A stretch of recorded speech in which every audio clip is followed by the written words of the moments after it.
All right. I'm on. It is loud down. It's Ethan Hammett. Da, da, da, da, da, da, da. That's not so loud.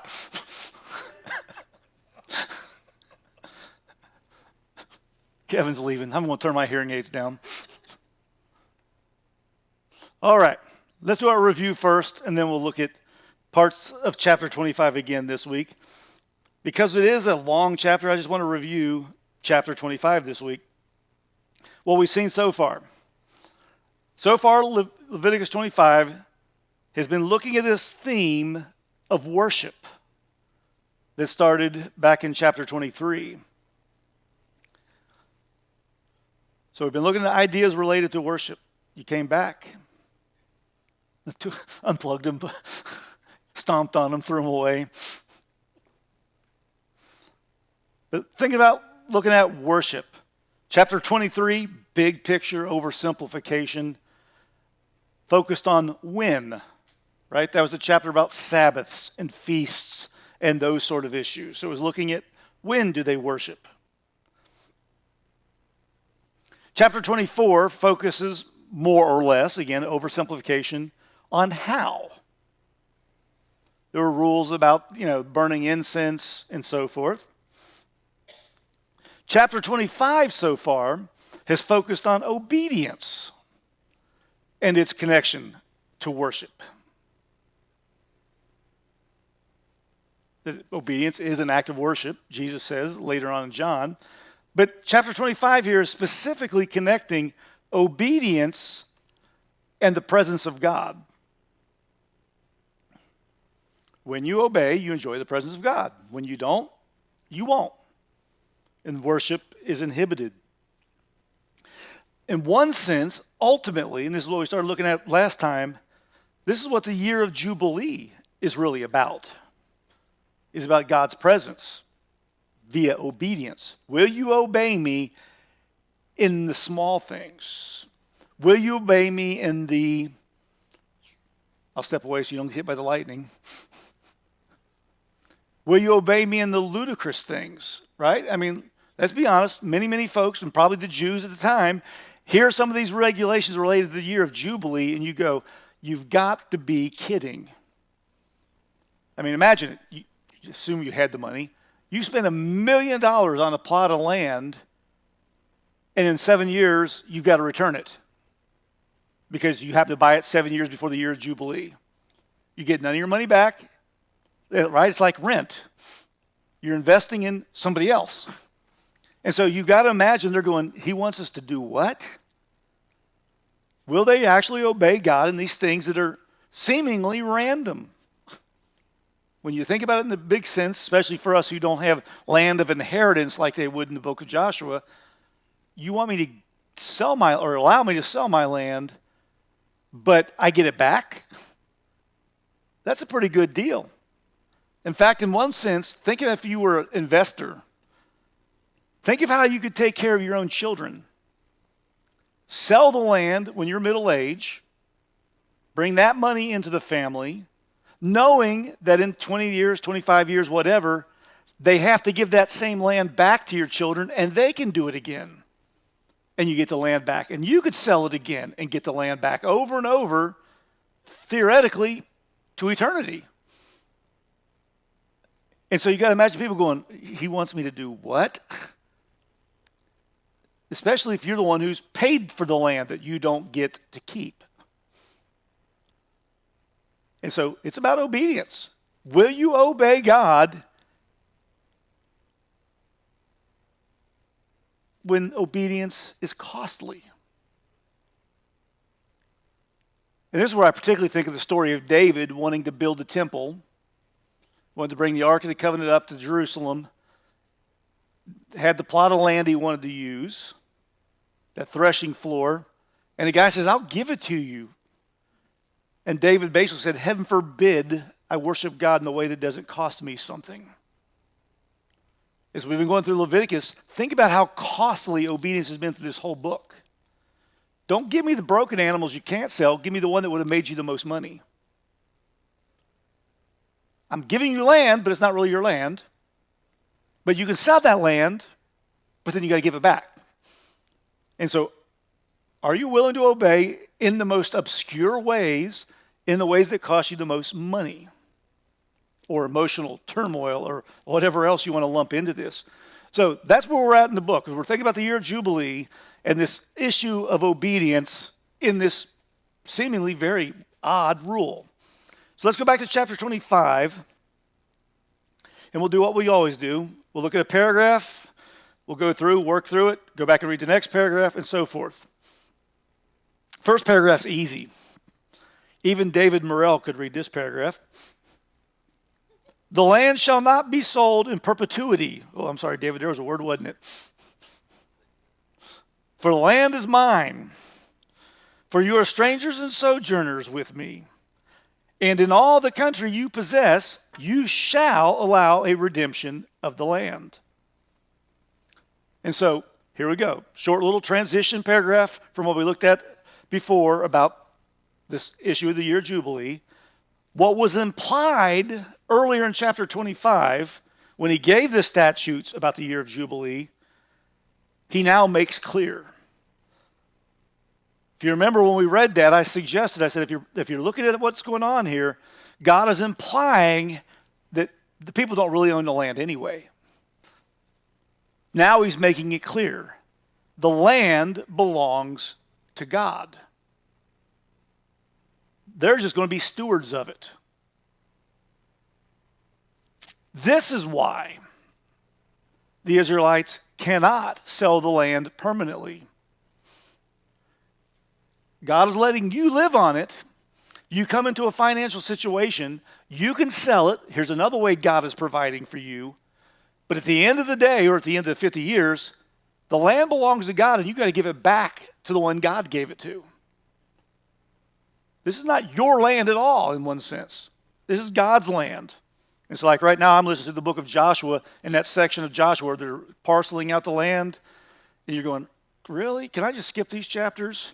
This tree to that tadpole, to this bush, to this creek, down to this road, down to the mile marker that used to be number 22, but we refigured it, now it's mile marker 27 and a half. You go, come on. This is why it's important. God is giving them usage of his land. Very specific. Are you going to be obedient in the small things? I mean, ultimately what is being suggested here in this verse, the people are actually the guests of God. This is his land. Think of the language Jesus tells the disciples. I'm going to prepare a place for you. It's my land. I already own it. I'm going to go get it ready for you. And then I'm going to bring you there. Or think of the other time Jesus tells them, there are plenty of rooms in my Father's house. It's not your house. He's going to let you live there and bring you in. And so God is going to let them be guests.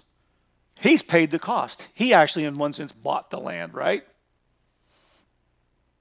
And so because they don't even own the land, verse 24 tells us, there's a missing Y there, they must allow the original human owner to buy it back. So God gave it to the Smith clan. They got into a financial hurt. They need money. God allows them to sell it. Here's God blessing them. In 10 years, 20 years, 40 years, whatever it is, the people that the Smiths sold it to have to let them buy it back. No, they have to give it back. In other words, even purchasing the land and allowing it to be on it for 10 years, 50 years, was also a blessing to another set of people. But it's all ultimately God's provision for them. All right, that's the easy paragraph. The next one is considerably longer. So let's go back to the text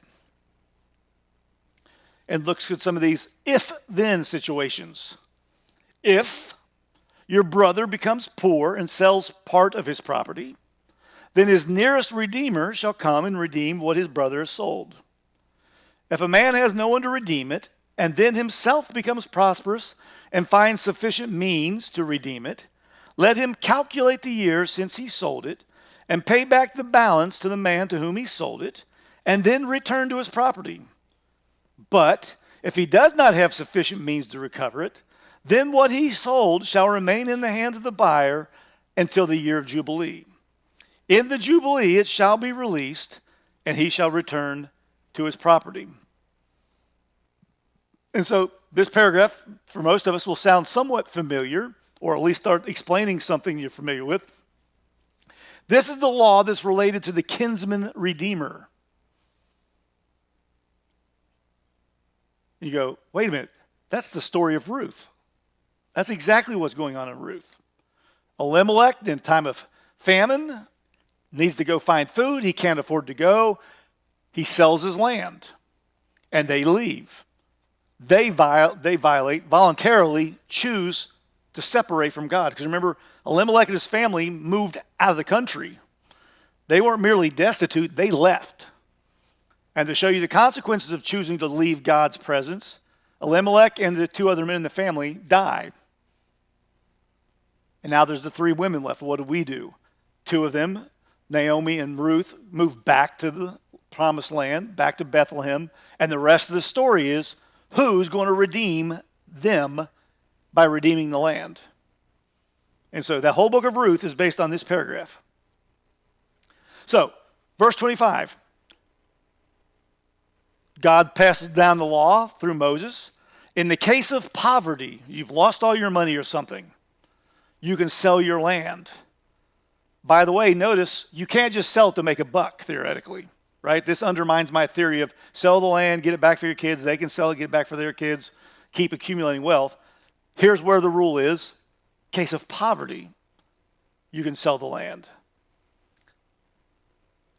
However, the nearest relative is supposed to buy it back.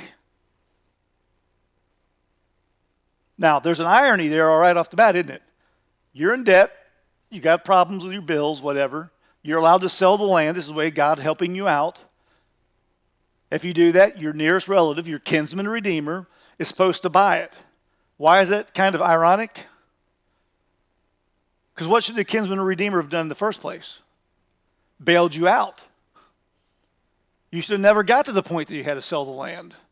If he can afford to buy the land, couldn't he have afforded to help you?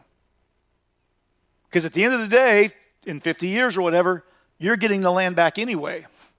He doesn't get to keep it. And so there's a whole system here at work, isn't there? So nearest relative, the kinsman redeemer is supposed to buy it back. Purpose is, big picture, keep the land in the family. Because these are tribal lands based by clan. So keep it in there. This was what was expected of Boaz and that unnamed relative in Ruth chapter 4. The other man, the unnamed man, was supposed to have already done this. He didn't help the family out. They had to leave. When Naomi and Ruth came back, he's supposed to buy the land and help them out, and he hasn't yet. Boaz calls him out on the mat about it, publicly in front of all the men in the city. Says, this is your duty. And so, with perhaps, as I read the story, peer pressure, he says, I'll do it, until he thinks about it a little bit. This is what's playing out in Ruth chapter 4. Lacking a family member who can do this for you, the original owner can buy it back. The assumption is he's recovered his money, he's now can afford it, he's allowed to buy it back. The buyer cannot go, no, it's mine until the 40th year or whatever. No, if he gets the money, he can buy it back. And the purchase price to buy it back is supposed to be prorated based on how many years since the original sale. Right? If, let's just say there's 10 years to the year of Jubilee, he gives you $100,000. You buy it back in 2 years, you owe him $800,000. You're buying it back, or $8,000, whatever analogy I was using. It's prorated. The guy who bailed you out, who gave you the money, is now not getting to keep what he needed for the season. He's not to be hurt in the process. He's to be reimbursed, so to speak, based on the remaining value of the property. taking it a further step, if neither a kinsman or the original owner can buy the land, it still must be returned to the family when? In the year of Jubilee. One way or the other, it's going back to the family. In one sense, it almost behooves the buyer to sell it back to the family because he can get part of his money back. But I want you to notice the verbs. My students are being driven nuts. My discipleship class this year, or this semester, I said, I'm going to do something different. Partly because I'm tired of grading papers. Student papers are painful. Some of them cannot write a sentence. So I've got them in my discipleship classes, 2 classes. I bought them the notebooks. I bought them nice, disposable, but nice fountain pens. So it would be an experience. And they're doing what Debbie does.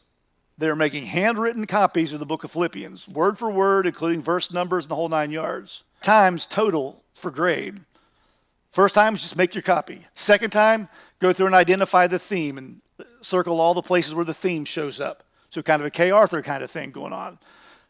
Last time, the 4th one, I wanted to go through and circle every verb in the book and determine how's the verb used. Is it a command? Is it a description?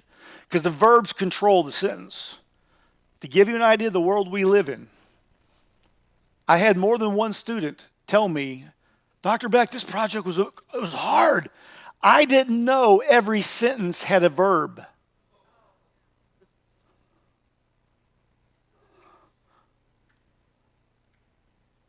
The children are the future. I think they keep telling us. Can we get to year Jubilee, please? 5th one, they're going to go through, and they're now supposed to outline the book also and show how the whole argument flows. I offered them a really generous extra credit project this semester too, which I never do extra credit, but it's a kinder, gentler me somehow. They can make as many copies as they want, handwritten, have to do it fresh each time, as many times as they want of the entire book. Each time they do it for extra credit, I'll give them 1 point towards their total final grade, up to 7. Which in my case, I use a 7-point grading scale. They can raise their grade by an entire letter grade by making 7 copies of the book of Philippians. Some of you are pondering. It's taking most of them 3 to 4 hours per copy. So they have to decide, is a whole week's worth of work worth the grade? But guess what I'm forcing them to do, unbeknownst to them? They're memorizing the book. One of them the other day, Dr. Beck, it gets easier and easier each week because I know what the verse is going to say next. Whoa! How cool is that? Man, if the professor only knew that 16 weeks ago. So they're getting what I give you all often, where I'm harping on identify the verb. And in verse 28, the verb is one of Moses' favorite verbs, shall. And remember, when you see the word shall, what it implies is will, not should. Right? It's like the 10 Commandments. Thou shalt not. Doesn't mean you shouldn't do it. What's this mean? You won't do it. If you're God's people, you will not do this. If you're God's people, you will do this. Verbs matter. And yes, Virginia, there's a verb in every sentence. What's really going to trip some of them up is some things that we think are verbs aren't really verbs. Some of them are participles. Some of them are actually nouns in verb form. Now what do? I didn't want to grade them that strictly. I just looked and went, okay, you did it, and move on. So this is something the people will do because obedience is about worship. Now let's look at the last, now even longer paragraph. If a man sells a dwelling house in a walled city, he may redeem it within a year of its sale. For a full year he shall have the right of redemption. If it is not redeemed within a full year, then the house in the walled city shall belong in perpetuity to the buyer throughout his generations. It shall not be released in the Jubilee. But the houses of the villages that have no wall around them shall be classified with the fields of land. They may be redeemed, and they shall be released in the Jubilee. As for the cities of the Levites may redeem at any time the houses in the cities they possess. And if one of the Levites exercises his right of redemption, then the house that was sold in a city they possess shall be released in the year of Jubilee. For the houses in the cities of the Levites are their possessions among the people of Israel. But the fields of pasture land belonging to their cities may not be sold, for that is their possession forever. So here's another unique set of rules. Here's more what ifs.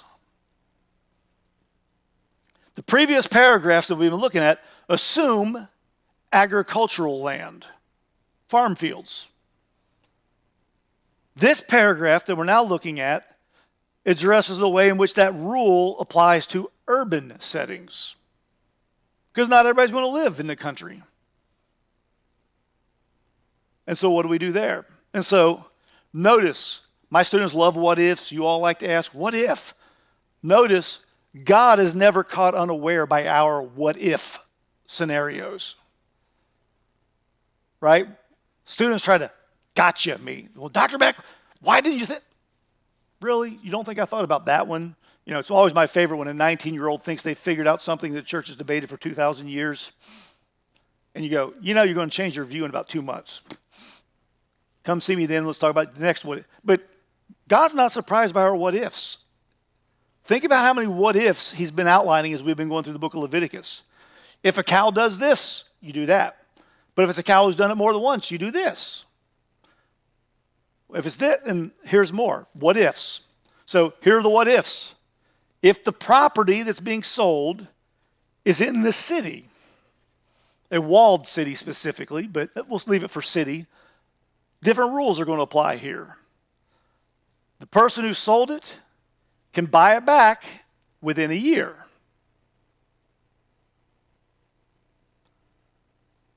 And I want you to notice, and we're not going to dwell on it, you can kind of fill in that long blank for yourself. What does the language of redemption communicate here? Because Moses keeps talking about redeeming and redemption. It's not merely using the language of buying back, you're redeeming it. And conversely, of course, when we get to the New Testament, and the New Testament authors talk about salvation in terms of redemption or redeem, what is that communicating? The themes are interrelated. So think about that one if you don't already have an answer for it, and scribble that down for yourself later. So you have a year to buy it if you sell a house inside a walled city. If you don't buy back the house, and I didn't have room, in the year, it's gone forever. The buyer keeps the rights to the property. It's his. Permanently. The Jubilee statutes do not apply.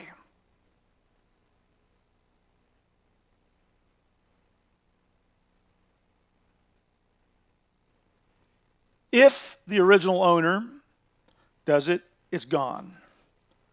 But, notice in verse 31, a different rule applies to houses in villages that aren't walled. Those houses are to be treated as if they're rural or agricultural. In other words, they're to be treated like the land they sit on. So, for example, if you own 100 acres as you're part of your clan deal, you have a house over in one corner, you no longer need the house, you sell the house, all the rules that would have related had you bought all the land apply to the house you bought. It can be bought back, it can be bought back at a prorated rate, or it has to be given back at the time of Jubilee. The house is part of the land, ultimately. It has to be returned if it's not purchased back by that year of the Jubilee. So there's another what if. House in a city is different than house in a village, because house in a village is connected to land. Verse 32 says, though, Levites are bound to a different set of rules. What do we do with the Levites? Now, this is important. Again, I've just been listening to Joshua, so it's kind of fresh in my mind. Remember, the Levites are given no land of inheritance. As a tribe or individually, they don't get a part of the land. When Joshua divides up the land, he divides it into 12 sections. But that's because Joseph's two sons get a section each. Joseph gets double. The Levites get none. In fact, Joshua tells them their inheritance is their service to God. Now, that's an interesting way to think about it. Most people in Israel are probably going, man, I'm glad I'm not a Levite because I get land. And the Levites are going, why don't we get something? And God's answer is, you get to work for me. That's better than land. But to offset that fiscal disadvantage, the Levites are provided 48 cities spread throughout the land. Each tribal area has 4 cities within it that God gives specifically to the Levites. And the Levites in those cities could own homes there.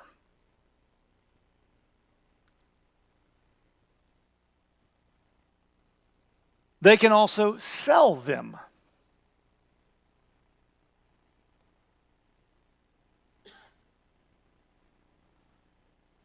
If this hypothetical Levite sells his home in the city, he can buy it back at any time. The 1-year rule doesn't apply. The 1-year time limit doesn't apply to the Levites and their cities. This is God's way of providing for the Levites. If he chooses not to buy it back, to redeem it, it will still be returned to him or his family in the year of Jubilee. It's coming back. That's his fiscal, if you will, inheritance. And so they treat the homes in the city that belong to Levites like land of the inheritance. This is God's gift to them. I'm providing for you while you serve me. But there's a nuance to the rule here. Land that is given to the priests around the cities, God's going to give them the 48 cities and the fields immediately surrounding it. The land that is given to the priests with those cities could never be sold. You can't sell it and buy it back. You can't sell it and get it back in the year of Jubilee. You can't sell it, period. So if you have financial problems as a Levite, sell your home. You don't ever sell the land. The land around the city is to be their possession forever. Can't sell it at all. And the reason is this. These lands were given to the Levites by God to provide for their physical needs. If they sell their land off, they have no way of feeding themselves other than the food that is brought in for sacrifices. And so, big picture, for them to sell the land would be tantamount to selling God's gift. The other land belongs to God. This land ultimately still belongs to God, but he's given it to the priests. The priests get an inheritance that's theirs. And to sell it would be like somebody giving you a Christmas gift and you going, thanks, and 10 minutes later it's on Facebook Marketplace. What does that tell the person who thoughtfully gave the gift? Right? Don't spend it all in one place. Here it is, don't spend it at all. You know, this is why some older folks go, I'm just going to spend your inheritance before I go. But it's all about who ultimately really owns all this. God. Who is ultimately graciously providing for their needs?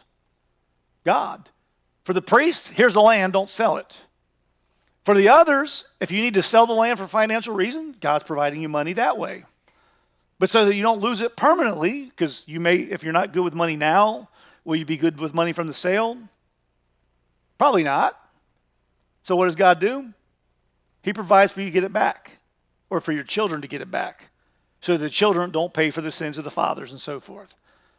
It's all about God giving them what they need. And their end of the deal is obedience. Do what I tell you to do, and what's going to happen? You're going to flourish. Don't do what I tell you to do, spoiler alert. I'm going to kick you out of the land altogether. If you don't treat my gift with love and respect, I'll take the gift away from you. You can't be trusted with the car anymore. And so you take the keys back and sell it. In their case, they're going to get the boot if they don't obey. If you love me, you will obey my commandments. If not, covenant language, there are consequences you don't even want to begin to think about. And the Israelites, like an ungrateful kid, are always convinced he's not going to do anything. Right? Read the prophets. That's over and over what the prophets are saying. You think his God's not done anything yet? Just wait. You don't want to see what God's going to do. Then he brings them back. And they blow it again. The Greeks invade and the Romans invade. They get kicked out. Set aside the debate whether modern Israel, the nation, is biblical people of Israel. It's irrelevant, because what did Jesus do? He kept all the commands. So one day when we get our inheritance, how long do we get to keep it? Forever. Because he kept the laws for us. Because what would God's people do? Blow it. Like I remind students all the time, if Adam living in a sinless world couldn't remain sinless, what makes you think you can? But Jesus said, I didn't come to abolish the law, I came to fulfill it. The law has been fulfilled. We need to respond in obedience and worship. Not because we have to do these things, but because we want to do them to serve God. And since Peter says we are like the priests, right? We're priests, a holy nation. Think about how those things apply to us spiritually that he's describing here for them literally. All right, let's pray. Heavenly Father, Lord, we thank you for your goodness, your mercy. Ask, Lord, for your blessings on the reading of your word. Lord, help us to ponder it and understand it. Help us, Lord, through the work of the Spirit to be changed by it. Use the study of your word to make us like your Son, who is the Word. And Lord, help us go out and forth and live it out. Lord, to share your bounty with all those you send our way, recognizing, Lord, that it's not ours in the first place. We're stewards of your world. Help us, Lord, to be good stewards, so that when Christ does come back, he can say, well done, my good and faithful servant. So, Lord, for all this we ask now and pray in Jesus' name. Amen.